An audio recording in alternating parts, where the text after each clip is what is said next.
lashes and skincare for the Talk 365 team is provided by Aesthetics Plus of Utah. In this segment, we're going to learn a lot about kind of a new field of study having to do with how your brain affects, be it injuries, and it's really interesting now that we've come on the fall, and I'm really excited about your nephew who might be getting a lot of snaps at BYU at the most treasured position in all of sports, and that's the BYU quarterback, but we won't jinx him. It's true, yes. But I mean, that's a big deal. Yeah. But head injuries have become so prominent in sports. I know you've had a couple. I was knocked out playing football and got amnesia and had amnesia for 24 hours. And Dr. Hatch talks about the same thing. And more recently in hockey, I just got out and bought a brand new state-of-the-art helmet.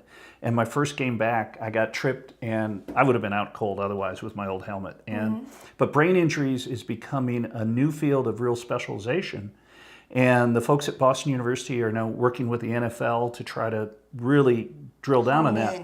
But Dr. Hatch has got a real field of specialty here, and I've really enjoyed this interview. So it is functional neurology, and he has written a book on it. One of the first books, I believe, really that's out there. My sister works with him and was like, you have to write a book because nobody understands this except for the big medical journals, and that's way too high above your head. So we met because we did a book interview, and then from there, I went in to see him, and here's our little story. Here you go.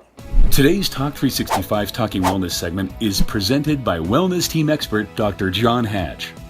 Hey everybody, it's Holly. I am back with Dr. Hatch, but this time I'm in his office. I'm in your hood. Welcome to our home. I thank you so much for having me. So here's a little fact. 4 weeks ago, I came here and I got tested. All of your testing, and we found out I definitely have some problems because when you were on the show, we had a candid conversation on camera about the symptoms that people suffer from and the things that you do and how you come in where a lot of times people are at the place where they have no hope. And I have been working extensively with Dr. Rogers and Dennis Parker. They are Talk 365's wellness team.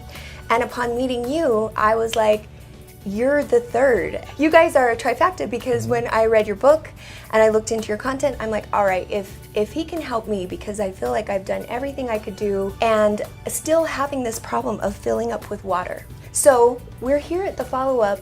I'm bringing you along so you can have a little behind the scenes and we can all find out together how Dr. Hatch can fill in the gaps when everybody else is like, I don't really know, Holly, maybe stress last.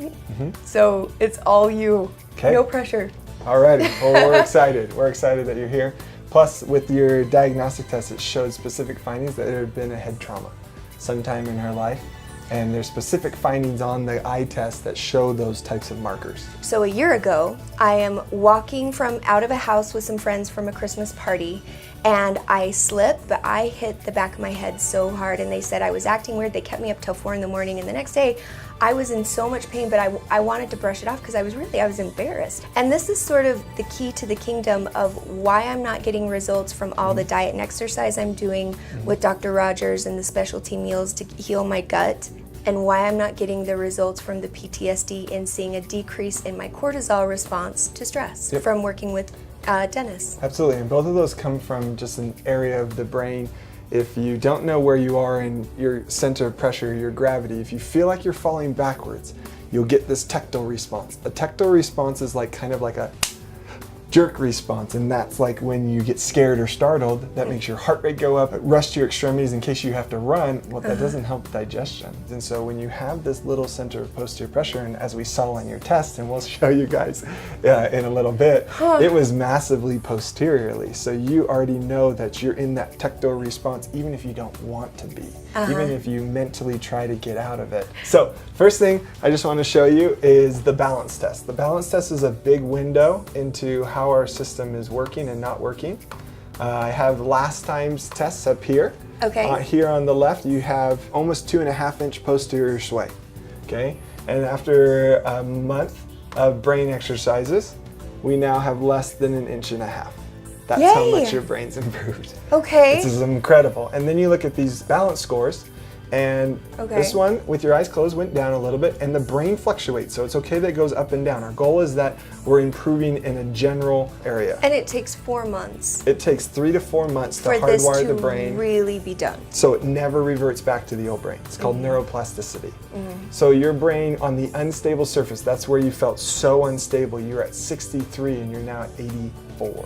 The goal is 85. You have improved almost 20% in your balance stability scores on an unstable surface. So now that brain doesn't feel anxious or Quite so. uneasy or other things because the body doesn't know where it is in space. It now starts to know, hey, if I get an unstable situation, that's fine for me. Explain to me how the concussion relates to this. Okay, so the concussion, once you've had a head trauma, alters where your center of pressure is versus where your actual center of pressure is. And that perceived versus actual is what causes our brain to be able to adapt or not adapt. Some people get head traumas and it stays in alignment and it's no problem. It's the ones that it gets off and no one correlates why someone gets an tactile response or an anxiety response or a fight or flight response because of a possible head trauma. Here, you felt so unstable every time you were on anything unstable. So every time you fly and travel, Oh my you'll gosh. get swelling more, or you'll... So much swelling. So the swelling makes sense to The you. swelling makes perfect sense to us. And so then here, when your head was, with your eyes closed, you were at 75%, it went up to 77.8. And our goal is just 80. So of these markers that all 4 of them, none of them you were in normal ranges, you now have 2 of them that are in normal range and 2 that are just on the cusp of making it. So as you're developing, we're improving your brain, but hey, we still have a weakness in another area. So it tells us, hey, as you improve this, we need to improve this. This is why we stay consistent for those 3-4 months and altering your brain, and no 2 brains are the same. I have to tell you, no 2 brains are the same. We have to make changes as your brain adapts. But then here, with your head to the left, you went from 73 to 80.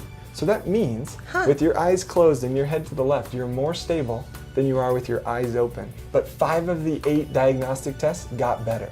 So now your ability to handle stress just went from maybe 6 hours of work to now 8 hours. It's something that can't be necessarily measured because people aren't aware of it. But your brain can take 10 times the amount of stress that it could before, so to speak. Oh, I'm almost because it can. superhuman. Look out. Yep, look out.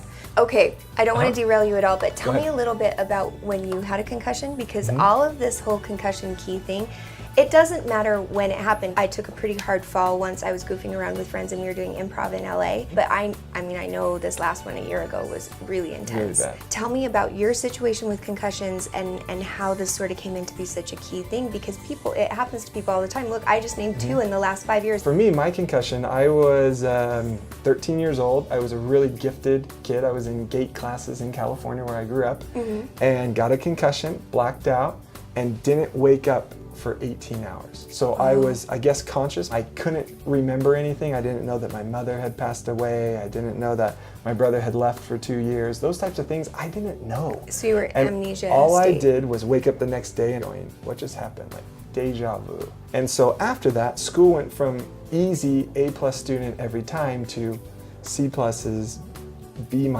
really struggled in school. Wow. And it wasn't until I left the country and learned a language that developed a part of my brain that was most traumatized in my head trauma. My temporal lobe is where my damage was. So recall, long-term memory, all of those things weren't working.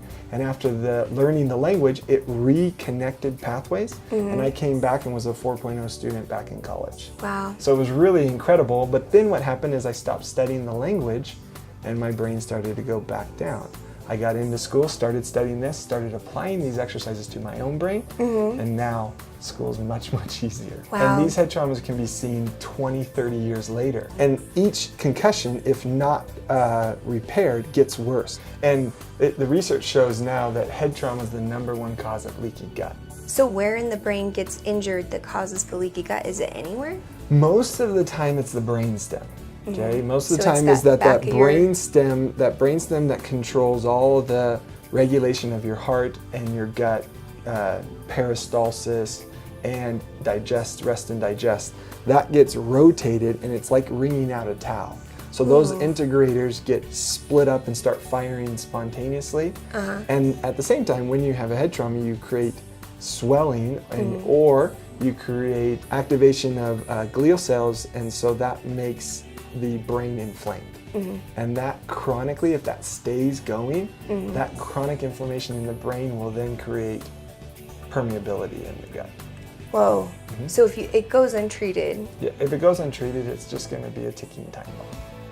Don't go anywhere. We will be right back with part 2 with Dr. Hatch right after this.